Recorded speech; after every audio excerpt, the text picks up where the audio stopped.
ആരും പേടിക്കണ്ട, ഞാനുണ്ട് ഇവിടെ.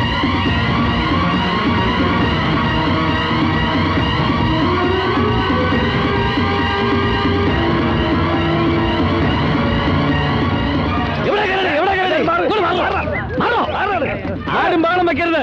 ബഹളം വെച്ച് കരടിയെ വയലുണ്ടാക്കണ്ട. അതെ, നേരെ വന്ന് ഇട്ടിക്കോട്ടെ. ഈ കരടിയെ ഞാൻ കൊടുക്കും. അതെ, പകല് പിടിക്കാൻ പറ്റാത്തൊരു രാത്രി അങ്ങനെ പിടിക്കും. വേട്ടക്കാർക്ക് രാത്രിയാ പകല്, പകലാണ് രാത്രി. ലോക ചരിത്രത്തിൽ ഒരു കരടിയെയും പകല് പിടികൂടിയിട്ടില്ല.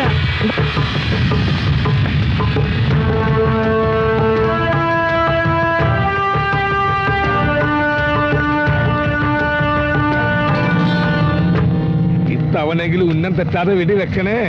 കരടിയുടെ ഡെഡ് ബോഡി കൊണ്ടുപോകാനുള്ള ആംബുലൻസ് റെഡിയാക്കിക്കോ. വെക്കരുത്, വെടിവെക്കരുത്. ഈ കരടി വെടിവെക്കരുത്. ഇതിനെ ജീവനോടെ പിടിക്കണം.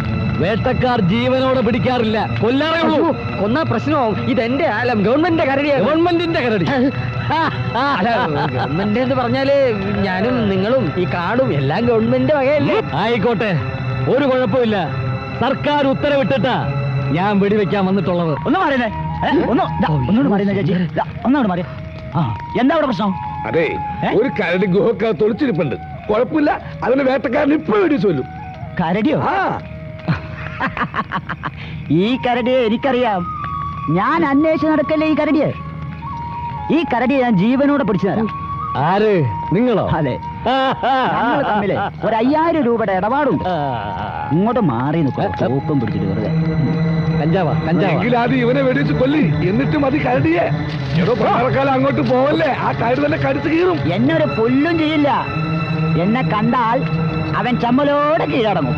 നിങ്ങൾ കണ്ടോ? അവിടെ നിൽക്കണോ? ഡ്യൂപ്ലിക്കേറ്റ് ആണെന്ന് കരുതി ഈ ബുദ്ധൂസ് ഒറിജിനൽ കരടിയാണല്ലോ പിടിക്കാൻ പോകുന്നത്. ആണായ വാക്കില് വില വരടാ തെണ്ടി. ഒരു ദിവസത്തേക്കെന്ന് പറഞ്ഞ് മുങ്ങിയതല്ലടാ. നിന്നെ ഞാൻ കണ്ടുപിടിക്കില്ലെന്ന് കരുതിയോ? മര്യാദക്ക് എനിക്ക് തരാനുള്ള 5000 കൊടുത്തു. എന്താടാ നീയൊന്നും മിണ്ടാത്ത്? പേടിപ്പിക്കല്ലേ. ഈ വേഷത്തിൽ എത്ര ആളെ പറ്റിച്ച് നീ കാശ് തട്ടിയെടുത്ത തെണ്ടി. നീയാണെന്ന് തെറ്റിദ്ധരിച്ച അയാൾ ഗുഹയ്ക്കുള്ളിൽ കയറി ഒറിജിനൽ കരടിയെ പിടിച്ചത്. ആ പാവം സുന്ദരൻ ഹോസ്പിറ്റലിൽ അഡ്മിറ്റാ. ഇപ്പൊ കരടിയെന്ന് കേട്ടാലേ ബോധം പോവും. ഇനി നിന്നെ കണ്ടാലും എളു മേടിക്കും. അയാള് വിചാരിച്ചാലേ ഈ രോമൊക്കെ ഇളക്കി കളയാനും പറ്റുള്ളൂ. ആ ജാതി ഒട്ടിപ്പല്ലേ ഒട്ടിച്ചിരിക്കുന്നത്. ചേട്ടാ, എന്റെ ജീവിതം ഇനി കൂട്ടി തന്നെയാവോ? അയ്യോ, സൂപ്രണ്ട് വരുന്നു. അഭ്യാസം തുടങ്ങിക്കോ, ആക്ഷൻ തുടങ്ങിക്കോ.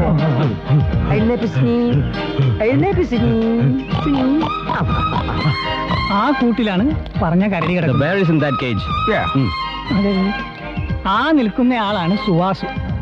വലിയ മൃഗസ്നേഹി. കാര്യങ്ങളൊന്ന് നേരത്തെ പറഞ്ഞ് മനസ്സിലാക്കി. ഇല്ലെങ്കിൽ മൃഗസംരക്ഷണത്തിന്റെ പേരും പറഞ്ഞ് അയാളില്ലാത്ത പ്രശ്നങ്ങൾ ഉണ്ടാക്കും. ശരി മിസ്റ്റർ വാസു, ഞാൻ പോരാ. ഞാൻ ആന്റണി. അല്ലാന്ന് പറഞ്ഞില്ലല്ലോ. എന്റെ പേര് ആന്റണി. ഒരു തികഞ്ഞ മൃഗസ്നേഹിയാണ് ചേട്ടനെന്ന് എനിക്കറിയാം. മൃഗങ്ങളെ സ്നേഹിക്കാൻ മാത്രമല്ല അവരുടെ ഭാഷ എനിക്ക് നന്നായിട്ട് അറിയാം. അതെ, പക്ഷേ മനസ്സിന് വിഷമം ഉണ്ടാക്കുന്ന ഒരു കാര്യം പറയാനാണ് ഞാൻ വിളിച്ചത്. എന്താ? ഈ കരടിയെ ഞങ്ങൾ ഇവിടെ നിന്ന് ആഫ്രിക്കയിലേക്ക് കൊണ്ടുപോകും. പകരം ഈ മൃഗശാലയിൽ ഇല്ലാത്ത ഒരു ബ്ലാക്ക് പാന്തറിനെ ഞങ്ങൾ തരുന്നു. അയ്യോ, അത് പറ്റില്ല, ഞാൻ സമ്മതിക്കില്ല. സർക്കാരിന്റെ തീരുമാനമല്ലേ സുവാസു ഏട്ടാ, നമുക്ക് എന്ത് ചെയ്യാൻ പറ്റും? അയ്യോ, ബ്ലാക്ക് പാന്തർ ഇന്ന് ഇവിടെ എത്തും, കരടി നാളെ ഞങ്ങൾ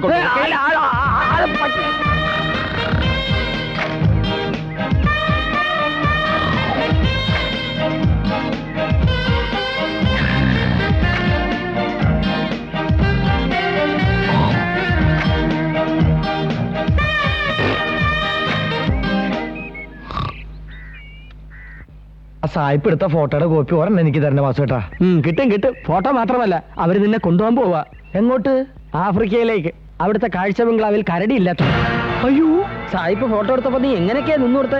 ഇങ്ങനെ അയക്ക് നിന്നെ വളരെയധികം ഇഷ്ടപ്പെട്ടു എന്ന്. കപ്പലിൽ കയറാൻ തയ്യാറായിക്കോ സുവാസേട്ടാ. ഞാൻ മാനേജ് ചെയ്തോളാം. മണികണ്ഠനെ അന്വേഷിച്ച് വന്നതാ. ഇങ്ങനെ മണികണ്ഠന്റെ ക്ലോസ് ഫ്രണ്ട്. ചോദിച്ചാൽ മതി, പറഞ്ഞു തരും. എനിക്ക് മണിയേട്ടനെ ഉടനെ ഒന്ന് കാണണം, കണ്ടേ പറ്റൂ. എവിടെ മണിയേട്ടൻ? നിക്കണം, കണ്ടോ? കളിയാക്കാതെ, ഞാൻ സീരിയസ് ആയിട്ടൊരു കാര്യം പറയാൻ വന്നതാ. പറഞ്ഞോ, കേട്ടോളും. എന്തായി പറയുന്നേ? എന്നോട് പറഞ്ഞോളൂ, മണികണ്ഠൻ വരുമ്പോ ഞാൻ പറഞ്ഞോളാവുന്ന. മണിയേട്ടൻ ഉടനെ വന്നില്ലെങ്കിൽ രാജപ്പന് വേള എന്റെ കല്യാണം അച്ഛൻ ഉടനെ നടത്തും. അങ്ങനെ വല്ലതും സംഭവിച്ചാ പറഞ്ഞേക്ക് ഞാൻ ജീവിച്ചിരിക്കില്ലെന്ന്. അങ്ങനൊക്കെ ചിന്തിക്കാതിരിക്കൂ. കുട്ടി ധൈര്യമായിട്ട് വീട്ടിലോട്ട് പൊക്കോ. മണികണ്ഠൻ വരുമ്പോ ഞാൻ പറഞ്ഞു വിട്ടോളാം. എന്താ ശരിയല്ലേ സി? നിങ്ങൾക്കൊക്കെ ഇത് തമാശയാ. രാജപ്പൻ തന്നെ ഇതിനെ കെട്ടും. ഈ കരടിയെ? കരടിയല്ല, ആ കൊച്ചിനെ. ആഹാ. അതിനുള്ള ഒരുക്കങ്ങൾ അവൻ തുടങ്ങിക്കഴിഞ്ഞു. നമുക്ക് കാണാം. നീ പോയി ആനപ്പിണ്ടമാരുടെ. ശരിയാ. സുഹാസേട്ടാ, എന്നെ രക്ഷിക്കണം. അഞ്ചു പറഞ്ഞതൊക്കെ കേട്ടല്ലോ. എന്നെ തുറന്നു വിട്ടില്ലെങ്കിൽ ആ സായിപ്പ് എന്നെ ആഫ്രിക്കയിലേക്ക് കൊണ്ടുപോകും ചേട്ടാ. നിന്നെ തുറന്നു വിട്ട എല്ലാ കള്ളി വിളിച്ചു താവൂലേ? എന്റെ പണി പോവില്ലേ? വെളിയിൽ ഇറങ്ങിയാൽ നമുക്ക് എങ്ങനെയെങ്കിലും ഒറിജിനൽ കരടിയെ കണ്ടുപിടിക്കാം. വാസേട്ട എന്നെ ഒന്ന് സഹായിച്ചാ മതി.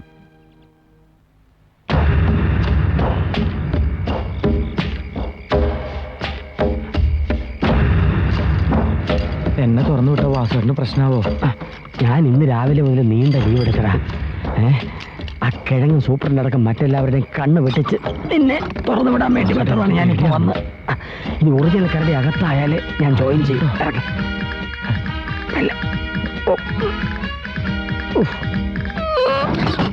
വേഗം സ്ഥലം വിട്ടോ.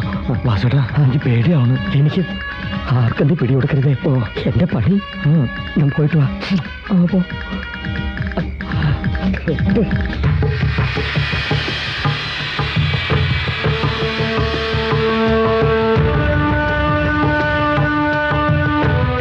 എന്റെ അമ്മേ, എന്തൊരു താഴ്ച.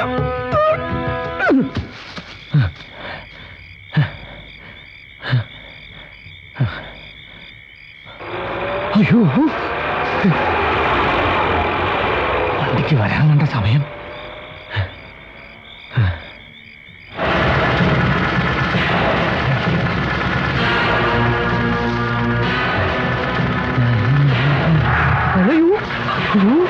ഒറിജിനൽ കരടി. ഇതെങ്ങനെയൊന്ന് പിടിക്കാം?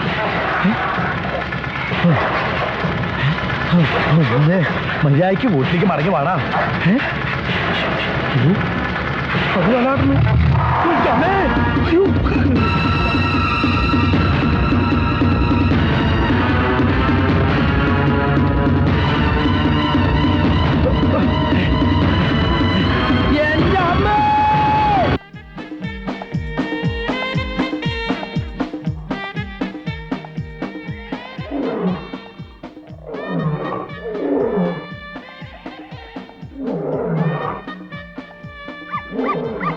നാട്ടിലൊരു കരടി ഇറങ്ങിയിട്ടുണ്ടെന്ന്. ശരിയാ, ആളുകൾ പറയുന്നത് കേട്ടോ. അത് നമ്മുടെ കരടി തന്നെയാ. 3 മാസം മുമ്പ് നമ്മുടെ ചെണ്ടി നിന്ന് ചാടിപ്പോയ കരടി എങ്ങനെ ഇവിടെ എത്താനാ? എനിക്ക് എന്തായാലും എന്നെ കിട്ടണം. പോലീസിൽ അറിയിച്ചാലോ? വേണ്ട വേണ്ട, അത് പ്രശ്നമാകും. ഒന്നാതെ നാടുകളൊക്കെ ഒരുപാട് പ്രശ്നങ്ങൾ ഉണ്ടാക്കി. ഇനി അത് നമ്മുടേതാണെന്ന് അറിഞ്ഞാൽ അതിനെല്ലാം നമ്മൾ സമാധാനം പറയേണ്ടി വരും. You are correct Ganga. Sir, രഹസ്യമായി നിങ്ങൾ അതിനെ എങ്ങനെയെങ്കിലും കണ്ടുപിടിക്കണം. ഓക്കെ? ചാടിപ്പോയ കരടിയെ ഞാൻ എവിടെ നിന്ന് പിടിച്ചോണ്ട് വരാനാ? ഗവൺമെന്റിന് സ്പെഷ്യൽ സാങ്ഷൻ മേടിച്ച് നടത്തിയ ഇടപാടായി ഈ കരടി കൈമാറ്റം. അതിന്റെ പിന്നിൽ കളിച്ചത് ഞാനാ. വൻതുക കമ്മീഷനായിട്ട് ഞാൻ വാങ്ങിക്കുകയും ചെയ്തു. ഇനി കരടിയെ കൊടുത്തില്ലെങ്കിൽ സായിപ്പ് എന്റെ കഥ കഴിക്കും. എനിക്ക് കരടിയെ കിട്ടിയേ പറ്റൂ. കാഴ്ച ബംഗ്ലാവിൽ നിന്ന് കരടി ചാടിപ്പോയ വിവരം ഞങ്ങൾ ഡിപ്പാർട്ട്മെന്റ് തന്നെ രഹസ്യം വെച്ചിരിക്കുക, രാഷ്ട്രീയ പ്രശ്നങ്ങൾ ഉണ്ടാകാതിരിക്കാൻ. എങ്കിലും പോലീസ് അന്വേഷിക്കുന്നുണ്ട്, കിട്ടുമ്പോൾ തരും. അതൊന്നും എനിക്കറിയേണ്ട കാര്യമില്ല. പിന്നെ ഞാനെന്താ ചെയ്യണ്ടേ? ഒരു കരടി പുറത്ത് കിടന്ന് വിലസുന്നുണ്ടെന്ന് പത്രത്തിലൊക്കെ വന്നല്ലോ. ഇവിടുത്തെ ഗാർഡുകളോട് പോയി പിടിക്കാൻ പറ. പണ്ട് കരടിയെ പിടിച്ച് കൂട്ടിലാക്കിയ ഒരു ഗാർഡ് ഉണ്ടായിരുന്നു, സുവാസു. അവൻ കരടി ചാടിപ്പോന്റെ തലേ ദിവസമേ ലീവില്ല. പിന്നൊരുത്തൻ മണികണ്ഠൻ, അവനെ കാണാനേ ഇല്ല. ഇതിലൊക്കെ ഭേദം താൻ തന്നെ എന്ന് കരടിയെ പിടിക്കുന്ന. പിടിക്കും. എന്റെ മുന്നിലെങ്ങാനും ആ കരടി വന്ന് പെട്ടിട്ടുണ്ടെങ്കിൽ ആ നിമിഷം അതിനെ ആഫ്രിക്കയിലേക്ക് പാഴ്സൽ ചെയ്യും. അഥവാ കിട്ടിയില്ലെങ്കിൽ തന്റെ ഓരോ എല്ലും പീസ് പീസായിട്ട് ഊരിയെടുക്കും. ഓർത്തോ? കഴിഞ്ഞ മാസം 3-ാം തീയതി മുതൽ എനിക്ക് ശുക്രദശ തുടങ്ങിയതാ. ശത്രുക്കളെ നിഷ്പ്രയാസം കീഴ്പ്പെടുത്തുമെന്നും ജാതകത്തിലുണ്ട്. ഇപ്പൊ അങ്ങനെ തന്നെ സംഭവിച്ചില്ലേ? കരടി ചാടിപ്പോയ അന്ന് മുതൽ മണികണ്ഠനെ കാണാനില്ല. അതോടെ അവന്റെ ശല്യം തീർന്നില്ലേ? ഇനി കരടി മണികണ്ഠനെ വല്ലതും ചെയ്ത് കാണുമോ? അല്ല, അങ്ങനെയും കേൾക്കുന്നുണ്ട്. അങ്ങനെയാണെങ്കിൽ ഇനി അജ്ഞാത മൃഗങ്ങൾ കിട്ടുമ്പോ ഒന്നുകൂടി ഉറപ്പാക്കിയിട്ട് മറവ് ചെയ്താൽ മതി. ചിലപ്പോ അവനാണെങ്കിലോ? നിനക്കെന്ത് പറയാതെ എങ്ങനെ മനസ്സ് വന്നടാ? മനുഷ്യത്വം പറഞ്ഞ സാധനം നിനക്കൊന്നും ഇല്ലേടാ. ഈ ഏജിൽ വലിയ ബലം കൊടുക്കൽ. മുത്തശ്ശ, മണിയേട്ടനൊന്നും സംഭവിച്ചിട്ടില്ല. ഇവർ പറയുന്നൊക്കെ കള്ള.